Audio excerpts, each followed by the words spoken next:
দেখো এখানে সবাই খেতে বসে গেছে, এই যে দুপুরে খাওয়া দাওয়া হচ্ছে, ষষ্ঠীর খাওয়া। এই দেখো এখানে মাছ দিয়ে খাচ্ছে, আর ওই যে এখানে মাংস টাংস সব রেখে দিয়েছে, এগুলো এখন দেবো খেতে। এই যে পাপড় আসবো, চাটনিটা কি করেছো? এই যে চাটনি, আমের চাটনি, যে মাংস ওইটা। তোমাকে বললাম আমি নিয়ে আসছি আম, কাঁচা আম। আমিও তো কাঁচা আম নিয়ে এসেছি। আমি আম সব বাজে রাখি। ও তো বলে করে রাখছে, ওটা চাইছি একই চাই, সবই ছোট, খুব বড় মাছ। অল্প অল্প করো তো, দিয়ার আগে অল্প অল্প করো। মাছ খায় না? খাবি না?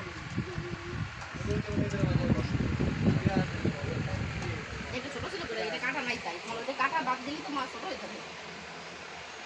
কেমন হয়েছে রান্না সোনা? নিজে রান্না করেছো, নিজে বলো না। দারুণ দারুণ।